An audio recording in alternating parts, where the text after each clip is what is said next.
Hello सत श्री अकाल, you are watching me at Punjab Kesari Navodaya Times. मैं हूं आपके साथ नमिता सचदेव, हमेशा की तरह। वैसे आज के इंटरव्यू की शुरुआत मुझे लगा कि क्यों ना एक कविता के साथ की जाए, कुछ शब्दों के साथ की जाए जो बड़े खास हैं। मुझे वो शब्द बहुत ज़्यादा याद नहीं रहते, इसलिए मैं बात कर लेती हूँ पढ़ के। सावरकर माने त्याग, सावरकर माने तप, सावरकर माने तत्व, सावरकर माने तर्क, सावरकर माने तारुण्य, सावरकर माने तीर, सावरकर माने तलवार। ये शब्द तो अटल बिहारी वाजपेयी जी के हैं, लेकिन हमारे जो सिनेमा के तेज तर्रार एक्टर हैं रणदीप हुड्डा, उनके इन जिंदगी में इन शब्दों के क्या मायने, आइए उन्हीं से जान लेते हैं। आप सब तो जानते ही हैं मैं ये क्यों कह रही हूँ, क्योंकि वो निभाने वाले हैं वीर सावरकर का किरदार 22 मार्च को जो रिलीज होने वाली है। रणदीप, बहुत बहुत स्वागत आपका पंजाब। सत श्री अकाल ਤੁਹਾਨੂੰ भी सत श्री अकाल। सावरकर मंझे तिखट, उनकी बहुत ही तलवार की नोक जैसे उनके शब्द होते थे, और उनकी उसका जो अपने विचारों का जो विवरण करते थे बहुत तीखा भी होता था। तो इन सब सारी चीज़ों को मैं एक्चुअली कई बारी सेट पे जाते वक्त गाड़ी में मैं ये लगा लेता था। अच्छा? कविता और मैं सोचता था अच्छा हाँ ये भी है, ये भी है, ये भी है। क्या बात है, नहीं, मुझे लगा मैं कुछ ना भूल जाऊं और बिल्कुल करेक्ट इसलिए सब पढ़ दिया। तो जैसे आपने पढ़ा वैसे मैं सुनता था इसको कि मैं कहा यार am I on the right track. तो मैं इसको काफ़ी सुनता था, और सावरकर साहब ये सब थे भी। वो एक बहुत ही पढ़े लिखे इंटेलेक्चुअल जायंट थे, जो कि कवि भी थे। उन्होंने काला पानी में 6000 कविताएं दीवार पे लिखी। वो तो वेट करते थे कब पनिशमेंट मिले और इसको पोथ दें ताकि मैं नहीं लिख दूं, और उसको फिर वो कंठस्थ भी करते थे। और वो हमेशा हमेशा, ये किसी को नहीं पता ये बात, वो हमेशा अपनी जेब में किरपान रखते थे। हमेशा मरते दम तक अपनी जेब में किरपान रखते थे। जब जेल गए थे तो ऑब्वियसली अलाउड नहीं होता था। उन्होंने फर्स्ट हिस्ट्री ऑफ सिक्स, जो बाद में काफ़ी लोगों ने, खुशवंत सिंह साहब ने भी लिखी थी, उन्होंने गुरमुखी सीखी, और गुरमुखी में वो हिस्ट्री ऑफ सिक्स उन्होंने लिखी to inspire the rest of India. पर वो जब लंदन, इंडिया हाउस में लंदन में जब उनके घर पे छापा पड़ा तो वो अंग्रेज़ों ने जब्त कर ली, तो वो नहीं कर पाए। हमेशा वो गुरु गोविंद सिंह जी की पूजा करते थे। वो उनका ये मानना था कि चुकार अजहमा हीर ते दरगुजस्त हलाल अस्त बुर्दन ब शमशीर दस्त, कि मतलब तलवार निकालना एक जाति के ऊपर बिल्कुल गलत नहीं है, आत्मरक्षा के लिए बिल्कुल गलत नहीं है, अपनी स्वतंत्रता छीनने के लिए ऑपरेसर से बिल्कुल गलत नहीं है। तो उनकी विचारधारा ये थी। और वो काफ़ी बचपन से ही वो लोगों को शिवाजी महाराज और गुरु गोविंद सिंह जी के बारे में उनको बताते थे, लठबाजी करवाते थे, तलवारबाजी। दल बनाया था उन्होंने, एक सीक्रेट दल था, मित्र मेला, जिसके अंदर ये छोटे छोटे लड़के ये आपस में एक दूसरे से कंपटीशन, कुश्ती उश्ती, और उसके बाद गुरु गोविंद सिंह जी की बातें और शिवाजी की बातों पे डिस्कशंस होते थे, वो प्रेरित करते थे। उसके बाद वो जब कॉलेज में जाने लगे, फर्गसन कॉलेज में, तो उन्होंने वहाँ पे एक और सीक्रेट वो बनाया, अभिनव भारत, जो कि बहुत उसकी शाखाएं बहुत फैल गई थी। वो secret societies of Europe written by Thomas Frost से बहुत प्रभावित थे। और माज़िनी एक क्रांतिकारी थे, जो कि इटालियन क्रांतिकारी थे, जो कि इटली भी ऐसे भागों में बटा हुआ था। उन्होंने बाहर, इटली के बाहर रह के रेवोल्यूशन किया, एक मुहिम चलाई थी जिससे उन्हें इटली को जोड़ा और उसको एक स्वतंत्र अखंड देश बनाया। तो उनकी बहुत ऐसी थी। सीक्रेट सर्विसेज में गदर पार्टी जो है, गदर पार्टी के लाला हरदयाल जो थे, वो उन्हीं के वहाँ पे वो इंडिया हाउस में उनके साथ थे। उनका काफ़ी उनको होता था। एक्चुअली गदर पार्टी ने उनको जर्मनी की हेल्प से काला पानी से बम मार के छुड़वाने की भी कोशिश की थी। मैं पिक्चर में नहीं डाल पाया हूँ, पर उन्होंने बम मार के छुड़वाने की भी कोशिश की थी।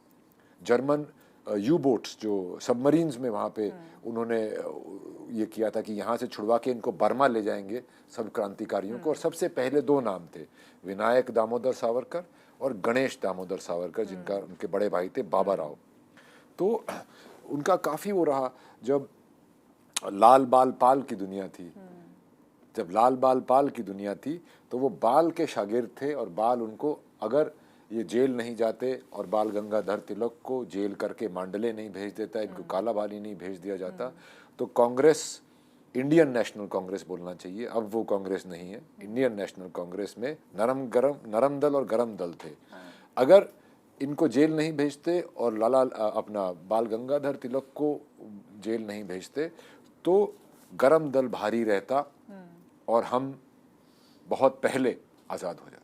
ये आपके फिल्म में भी डायलॉग है ना कि जी। 35 साल लग गए आज़ादी में। जी जी इवन मैं शहीद भगत सिंह और वीर सावरकर दोनों की भी बात करना चाहूंगी। जी जी जैसे आपने बोला कि वो सिखिज्म को भी बहुत एडमायर करते थे। जी, Then जी, जी। हमने देखा कि भगत सिंह भी किस तरह से एडमायरर थे, सावरकर भी उनके एडमायरर थे, जेल में भी उनकी कविताएं पढ़ते थे भगत सिंह। और भगत सिंह जी की जेल डायरी में सावरकर जी की 3-4 कविताएं हैं।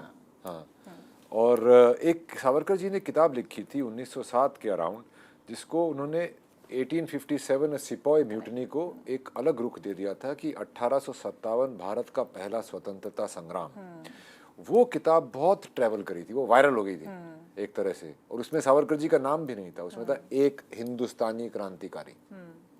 तो वो बुक बहुत, वो ऐसी बुक थी जो छपने से पहले बैन कर दी थी अंग्रेजों ने, और वो कोपनहेगन में छपी थी और वहाँ से छप के वो इंडिया आई थी और इंडिया में फिर वो बहुत बटी थी।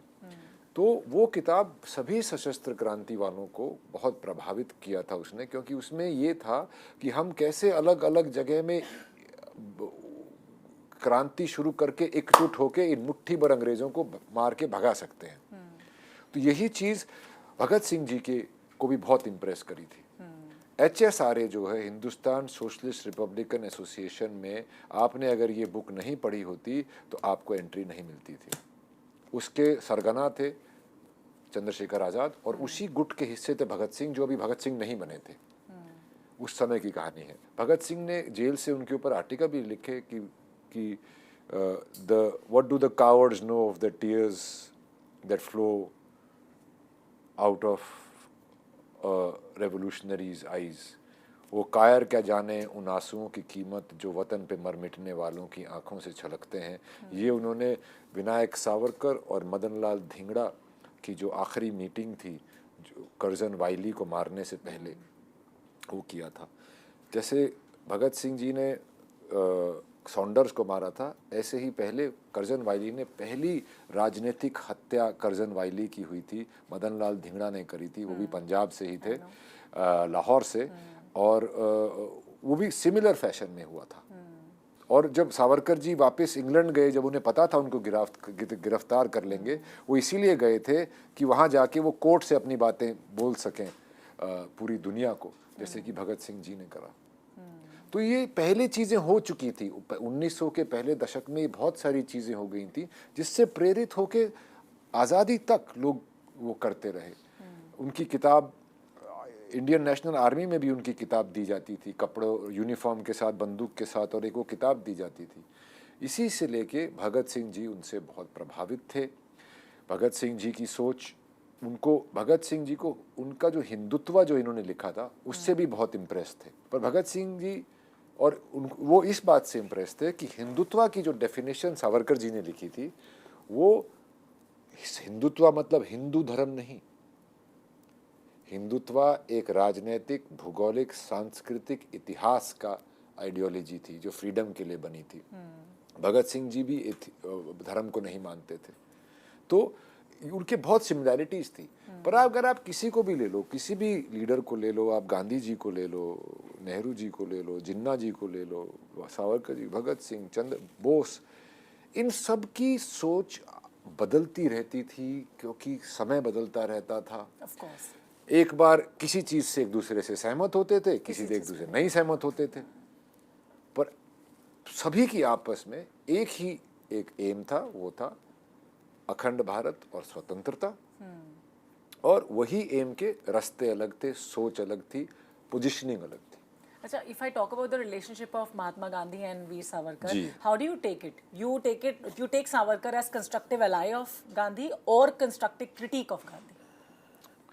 I think both. मैं सावरकर जी के बारे में पढ़ते पढ़ते मैंने गांधी जी को भी पढ़ा। मेरी इज्जत गांधी जी के बारे में बढ़ी है, घटी नहीं है। गांधी जी ने पूरे देश को एक सिंबलिज्म से जोड़ा, उसमें और कोई नहीं जोड़ सकता था। गांधी जी और सावरकर जी दोनों स्वतंत्र भारत चाहते थे, अखंड भारत चाहते थे।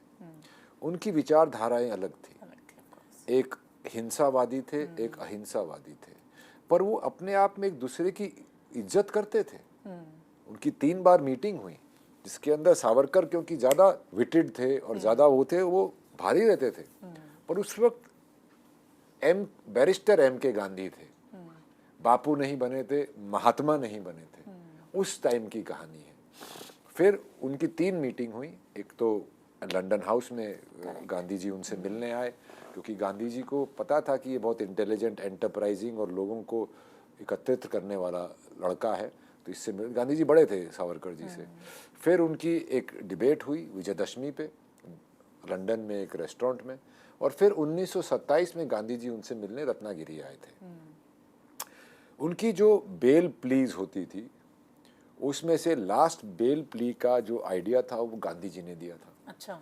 कि बोला तुम बहुत लंबा लंबा फ्लावरी, तुम राइटर हो तो इतना बड़ा बड़ा मत लिखो, 15-15 पेज के, शॉर्ट बोलो, ये केस है, ये बैरिस्टर थे ना गांधी जी भी।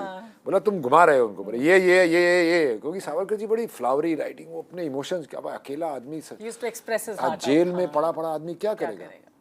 तो जो वो मर्सी पिटीशन बोलते हैं, वो बेल याचिकाएं होती थी, जो भी कोई भी इंसान जो जेल में होता है वो बेल अपनी पिटीशन रखता रहता है ताकि वो निकले वहां से। 26-27 साल की उम्र में आपको 50 साल की कैद हो गई, उनको 1960 में छूटना था। अरे 2 उम्र कैद देने का क्या मतलब था, फांसी दे देते, नहीं दी, शहीद हो जाते। और सावरकर जी अगर शहीद होते तो बहुत बड़े शहीद हो जाते, क्योंकि उनका उस वक्त इन्फ्लुएंस बहुत ऊपर में था। तो ये विचारधाराएं थी, बदलती रहीं, और आखिर में जाके सावरकर जी भी और गांधी जी भी अखंड भारत के लिए ही लड़ रहे थे। गांधी जी ने भी बोला ओवर माय डेड बॉडी। पर अक्सर ऐसा होता है कि जो संग्राम होता है उसमें क्रांतिकारी लड़ते हैं, और वो जब संग्राम अपने मुकाम पे पहुंच जाता है तो पॉलिटिशियंस उसको ओवरटेक कर लेते हैं, जो कि बहुत संग्रामों में होता है, बहुत रेवोल्यूशंस में होता है। वो इंडिया में भी हुआ। एक पॉइंट पे आके कांग्रेस पार्टी और गांधी जी भी की विचारधारा भी अलग हो गई थी। गांधी जी अखंड भारत चाहते थे, कांग्रेस पावर चाहती थी। और जब गांधी जी की असैसिनेशन हुई तो पहला तो ये डिक्टेट आया, पहले तो ये आया था कि अगर जुडिशियल प्रूफ नहीं है तो सावरकर जी को गिरफ्तार नहीं करना। फिर एक मीटिंग हुई, उस मीटिंग के बाद आया जुडिशियल प्रूफ नहीं भी है तो इनकी विचारधारा से ये हुआ है, इनको गिरफ्तार करो। कोर्ट में केस चला। गांधी जी की हत्या के बाद पूरे वर्ल्ड में और भारत में न्यूज़ आई, हिंदू ने गांधी को मारा है, Mahatma killed by Hindu, Mahatma assassinated by Marathi Hindu. तो उससे क्या हुआ, इनको अक्यूज करके गांधी जी को हिंदुओं ने मारा है कि एक छवि फैली। और 3 पार्टियां होती थी, मुस्लिम लीग, इंडियन नेशनल कांग्रेस और हिंदू महासभा। मुस्लिम लीग के ज़्यादातर लीडर पाकिस्तान चले गए थे। सावरकर जी को के ऊपर आरोप लगा के उन्होंने हिंदू महासभा और हिंदू एकता को बांट दिया। जुड़ नहीं पाए लोग हिंदू के नाम पे। और 1952, क्योंकि रेफ्यूजी कितने आए थे पाकिस्तान से, कितने लाखों हिंदू रेफ्यूजी आए थे, सबने मारकाट देखी थी, सबने उस बंटवारे का वो देखा था जो कि कांग्रेस ने अप्रूव किया था। तो अभी हवा बदल रही थी, पर इनको अक्यूज करके 1952 में ऑलमोस्ट अनअपोज जीत गई इंडियन नेशनल कांग्रेस। अच्छा, एक बात मैं आप पे जरूर पूछना चाहूंगी, इंदिरा गांधी ने भी उनका जो कंट्रीब्यूशन था सावरकर का उसको माना जी, था और उनको स्टैम्प भी बनाया उनके था मरने पे उन्होंने बहुत बड़ा नोट लिखा था कि बहुत बहादुर इंसान थे, इनका देश की स्वतंत्रता संग्राम में बहुत बड़ा हाथ रहा। और यही नहीं, आगे का जो देश इन्होंने बनाया है उस विचारधारा में भी इनका बहुत बड़ा हाथ है। तो वो भी आपने कहीं ना कहीं दिखाया है इसमें, नहीं, वो तो 60s की मेरी कहानी 1950 में ख़त्म हो जाती है, जब पाकिस्तान के प्राइम मिनिस्टर लियाकत अली खान दिल्ली आए थे एक विजिट के लिए। तो बम्बई में नेहरू जी के कहने पे सावरकर जी को जेल में डाल दिया था, कहीं वो बुरा ना मान जाएं कि पाकिस्तान से आए और हमारा जो हिंदुस्तानी नागरिक है, वो वीर सावरकर, उसको जेल में डाल दो क्या कि उनको बुरा ना लगे। उसको उनके 1950 में जेल में डाला और उनको जेल में डाल के भूल गए। वो 2 बारी स्वतंत्र भारत में जेल गए, 27 साल उनको ब्रिटिशर्स ने जेल में रखा। तो कौन माफी वीर को 27 साल जेल में रखता है, राइट? और फिर गांधी जी की असैसिनेशन के बाद उनको 1 साल इतनी उम्र में जेल में रखा, लाल किले में, और फिर 1950 में उनको दोबारा जेल में रखा, जेल में डाल के भूल गए उनको। तो ऐसी उनके साथ निर्दयता की उस वक्त के जो लीडर थे कांग्रेस के, नेहरू जी वगैरह। अच्छा, 2 चीज़ें यहाँ पे मेरे को ज़रूर पूछनी है आपसे। वो ये कि जैसे हम बात भी कर रहे हैं कि इंडियन नेशनल मूवमेंट में उनका काफ़ी योगदान रहा था, बहुत कंट्रीब्यूट किया था उन्होंने, और आपको स्टिल लगता है जब ये सब्जेक्ट आप चूज़ कर रहे थे कि उनके ऊपर बिट्रेयल का जो लेबल है that still lingers on him, और उसको भी दिखाया फिल्म में, उसको किस तरह से दिखाया, वो स्टिल इट्स देयर, इसीलिए आपने सब्जेक्ट चूज़ किया? पॉलिटिकली वो प्रोपेगेंडा चलाते रहते हैं और जब इलेक्शन आते हैं तो वो जोर शोर पे हो जाता है। जब रैलियों पे जाते हैं, अखंड भारत की जो रैलियां, जो सावरकर जी की आइडियोलॉजी थी, जब उसके ऊपर जाते हैं यात्राओं पे तो उन पे लालछना लगाते हैं। यही प्रोपेगेंडा है। और मेरी पिक्चर एंटाई प्रोपेगेंडा है, जो कि सावरकर जी पे ये जो लगाए हुए इल्ज़ाम हैं इसको सफाई से, सच्चाई से लोगों के सामने लाया जाए ताकि दे कैन डिसाइड। मैं तो पिक्चर में उनको वीर भी नहीं बोलता हूँ। आप डिसाइड करिए जब आप सिनेमा देख के घर जाएंगे कि वो वीर थे कि नहीं। Even at the end we see that who killed his story आता है Who इसमें killed his trailer story? में. So, His story was killed by the Indian National Congress as a political rival in 1948। और जैसे ही वो मरे तो 6 लाख लोग इकट्ठे हो गए, जो कि उन जब गांधी जी के आरोप लगा उनके असैसिनेशन का, तो वो अकेले पड़ गए। बिल्कुल झूठे इल्ज़ाम में बिल्कुल उनको आइसोलेट कर दिया पूरी दुनिया से। लोगों ने आना जाना बंद कर दिया, हिंदू महासभा बिखर गई। तो उसके बाद जब वो मरे तो एकदम से लोगों फिर जाग के आए, उन पे कपूर कमीशन बिठा दी, जो कि कोई कोर्ट की कमीशन नहीं थी, एक इंडिपेंडेंट बॉडी थी, वो भी गवर्नमेंट की, कांग्रेस की गवर्नमेंट थी उस वक्त। और उसने फिर से बोला कि तलवार अभी भी लटक रही है डाउट की। क्यों भाई? फिर 2018 में एक याचिका डाली कोर्ट में कि वो अभी भी वो आरोपी हैं, अभी भी वो हैं, गिल्टी हैं। तो 2018 में सुप्रीम कोर्ट ने 1949 का जो वर्डिक्ट था इनको बरी करने का, वो अपहेल्ड किया। एक और चीज़ वो ये कि लाइक जब आप ये चूज़ कर रहे थे सब्जेक्ट, आपने सोचा कि आप राइटर भी बन जाओ, आप डायरेक्टर भी बन जाओ, प्रोड्यूसर? मैंने कुछ नहीं सोचा था ऐसा, मैंने सिर्फ एक्टिंग का सोचा था। और वो कुछ ऐसा हुआ कि एक्टिंग से राइटर बना, राइटर से डायरेक्टर बना, फिर डायरेक्टर से प्रोड्यूसर बना। तो वो एक सिलसिला, मेरे ख्याल से सावरकर जी चाहते थे कि मैं ना सिर्फ एक अभिनेता रहूं, मैं एक निर्माता, निर्देशक, लेखक भी बन जाऊं, ताकि मेरी रेपुटवार एंड कंट्रीब्यूशन टू सिनेमा भर सके। सावरकर जी सिनेमा से बहुत प्यार करते थे। इनफैक्ट ये जो निर्माता, निर्देशक, जो ये वर्ड्स आते हैं उसमें सिनेमा में, वो सावरकर जी ने लिखे थे। अरे वाह। इवन मैं तो कहूँगी सब्जेक्ट ने आपको चूज़ किया फिर तो, जिस तरह से आपने बताया। हो सकता है एक सब्जेक्ट ने चूज़ किया मुझे, हो सकता है। मैं काफ़ी बारी मैं फंस जाता था कि स्क्रीन प्ले में और अगला ड्रामेटिक पॉइंट में कहाँ से लाऊं जो कि सच भी हो। तो मैं किताबों से घिरा बैठा रहता था, तो एकदम से कुछ किताब पे नजर आती थी, उठाता था, पेज खोलता था, अरे ये रहा। काफ़ी साल रिसर्च चला होगा, आई थिंक 2 साल आपने बोला भी। हाँ, 2 साल से ज़्यादा ही रिसर्च तो पहले से ही शुरू कर दिया था मैंने। 2 साल से मैं और कोई काम नहीं किया है। तो मुझे लगा 2 साल भी कम पड़ गए होंगे इस रिसर्च के लिए तो। अरे हाँ, 2 साल क्या, you can spend a life time. और इनकी जो खुद की लिखाई है वो भी बहुत बट कॉम्प्लिकेटेड है, लंबे लंबे सेंटेंस लिखते हैं। जो ये लुक्स दिखाए या फेजेस दिखाए हम देख रहे हैं ट्रेलर में भी कि काफ़ी ज़्यादा, मैंने सुना है आपने प्रोस्थेटिक्स भी यूज़ नहीं किया विद मेकअप एंड ऑल, तो डिफरेंट लुक्स जो किए वो किस तरह से? और जैसे आप तो जाने ही जाते हो, सरबजीत में भी आपने 18 kgs इन 28 days और समथिंग लाइक आपने रिड्यूस कर लिया था, इसमें आपने 30 किलो रिड्यूस किया। 32 किलो। देखिए, पहले तो मैंने इस पर वेट लूज़ करना पहले ही शुरू कर दिया था, क्योंकि अगस्त में हमारी पिक्चर शुरू होने वाली थी, वो हुई नहीं, ना स्क्रिप्ट हाथ में आई, तो वो लंबा खिंच गया मेरा वेट लॉस। मैं अंडर वेट बहुत ज़्यादा रह लिया, और फिर एक पॉइंट पे आके पिक्चर शेल्व हो गई। तो उसके बाद मेरा घुटना टूट गया, क्योंकि कोई मसल नहीं थी, तो वो पूरा ऐसे मुड़ गया। तो मैं 8 हफ्ते में बिस्तर में पड़ा रहा। उस वक्त मेरा वेट, एक रिवेंज ईटिंग होती है, जब बहुत भूखे मरते हैं ना तो एक रिवेंज ईटिंग होती है। मैं बैठे बैठे खीर, आइसक्रीम, चॉकलेट, मैं फिर और भी मोटा, क्योंकि हिल नहीं पा रहा था 8 हफ्ते तक। उसके बाद जब मैंने दोबारा वेट लॉस किया, उसमें मेरी जान निकल गई।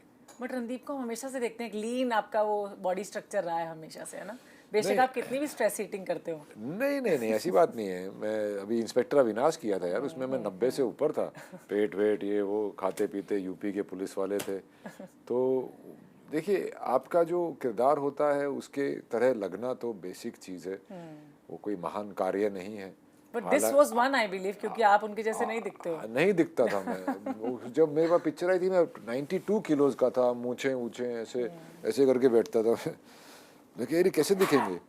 तो फिर मैंने उसको फिर बदला किया। मेरी मेकअप आर्टिस्ट हैं जिन्होंने पूरी पिक्चर की सबकी लुक्स डिजाइन की हैं, रेणुका पिल्ले। काफी ओरिजिनलिटी के साथ एकदम सब बिल्कुल वैसे ही दिख रहे हैं जैसे दिखते थे। हाँ, तो ये हर एक कैरेक्टर पे काम किया गया है। पहले पराग मेहता के साथ कास्टिंग बहुत टाइम लगा मुझे करने में, फिर उनकी लुक बनाने में, और पिक्चर 53 साल जाती है तो एजेस, सब एज होते हैं कैरेक्टर्स, तो वो सब करना बहुत ही मुश्किल था, बहुत डिटेल का काम था।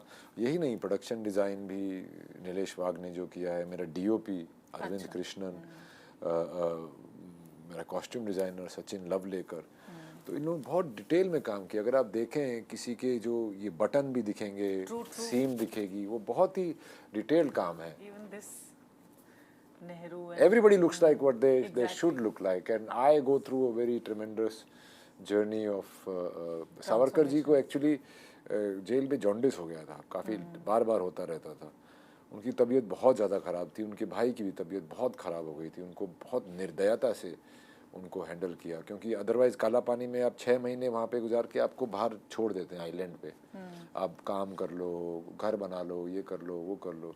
इनको 11 साल नहीं छोड़ा, और कितनी बार आइसोलेशन दी 6-6 महीने की, जिसमें आप ना सूरज दिखता है ना कुछ होता है। इवन वो सोच के साथ ही गूज़बम्स हो जाते हैं। हाँ हाँ, और भाई कौन सा माफी वीर है जिसको 27 साल तुम कैप्टिविटी में रखोगे? और जब उनको छोड़ा जेल से, 11 साल काला पानी, 3 साल यहाँ मेनलैंड में प्रिजन में रहे अलग अलग में, और जब छोड़ा तो उनको 2 कंडीशन के साथ छोड़ा कि आप किसी भी राजनीतिक, क्रांतिकारी राजनीतिक और रिलीजियस उसमें हिस्सा नहीं ले सकते। पहले 5 साल का लगा, फिर उनको लगा इसके तो लक्षण ठीक नहीं है, 5 साल और, फिर 6 साल और बढ़ाई, क्योंकि इन्होंने भगत सिंह की डेथ पे जब पूरा सन्नाटा हो गया था, इन्होंने शर्त होने के बावजूद अपने घर में नुक्कड़ पे काला झंडा फहराया और उसकी पूजा करी।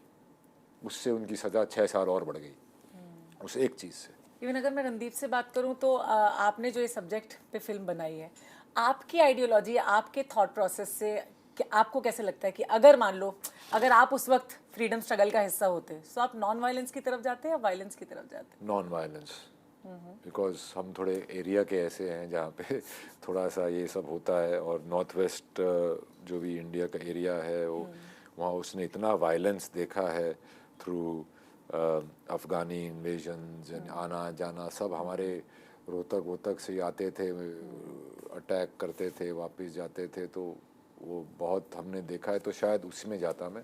पर मैं वायलेंस को वो नहीं कर रहा हूँ, वायलेंस को सपोर्ट नहीं कर रहा हूँ। वायलेंस बिल्कुल गलत चीज़ है, पर वायलेंस को आइसोलेशन में देखो तो गलत चीज़ है। सेल्फ डिफेंस के लिए आइसोलेशन, तो सेल्फ डिफेंस के क्या करोगे? कोई तुम्हें थप्पड़ मारेगा, दूसरा गाल आगे कर दोगे? नहीं, कोई नहीं करता, वो महात्मा ही थे। और एक और इंटरेस्टिंग बात बताता हूँ, जो हिंसा के थे, the man of non violence, अहिंसा वाले गोली से मरे, और जो हिंसा वाले थे उन्हें आमरण अनशन किया, समाधि ली आखिर में जाके। He fasted to death. He fasted to death. आमरण अनशन बहुत लोगों ने किए, कोई नहीं मरा, सिर्फ एक ही इंसान मरा उससे, वो है विनायक दामोदर सावरकर। और तो वैसे अगर मैं आपकी पूरी जर्नी की बात करती हूँ तो आपके तो पेरेंट्स चाहते थे आप डॉक्टर बनो, हरियाणा से तो कई बार इंस्पेक्टर भी बनते हैं। एज एन एक्टर तो आप इंस्पेक्टर बन चुके हो जी, बट रियल लाइफ में कभी सोचा था कि इंस्पेक्टर बनूंगा या डॉक्टर बनूंगा या एक्टर ही बनूंगा? मेरा फौज में जाने का बहुत रुचि थी और मेरा अच्छा हो भी गया था, पर उस वक्त मेरे पिताजी ने मुझे बोला कि देश को सर्व करने के और भी तरीके होते हैं। मेरे बहुत सारे क्लासमेट्स गए वहाँ पे, वो टीचरों के और किसानों के बच्चे थे, तो वो जा रहे हैं वहाँ पे, तो उन्होंने बोला यार तू डॉक्टर का लड़का है, तू लॉयर बन, जज बन, कुछ ऐसे बनना, और भी तो तरीके होते हैं देश की सेवा करने के, तुम सभी उसमें चले जाओगे तो क्या होगा। तो इसलिए मैं नहीं गया था। बाकी बचपन से मेरी रुचि एक एक्टर बनने की थी, जो मैं बन गया, या बन रहा हूँ शायद। नहीं, आप बन चुके हैं अच्छे एक्टर। इवन मेथड एक्टर्स की बात करूं तो मुझे नहीं लगता आपसे बेहतर मेथड एक्टिंग कोई कर पाता होगा। Method acting is a very abused term, let's not go there. Thank you so much Randeep. ज़रूर इस फिल्म को देखें जो जल्दी रिलीज होने वाली है, और जो छवि है, जो जितना ये मैं कहूँगी कंट्रोवर्शियल सब्जेक्ट है, वो कंट्रोवर्सी इसके बाद हट जानी चाहिए, कॉन्वर्सेशन तो जरूर आपके होना ऊपर चाहिए। है, आपके ऊपर है। फिर आप डिसाइड करेंगे सावरकर को वीर कहना या नहीं, राइट। जी। Thank you so much for watching us on Punjab Kesari Navodaya Times. Bye bye for now.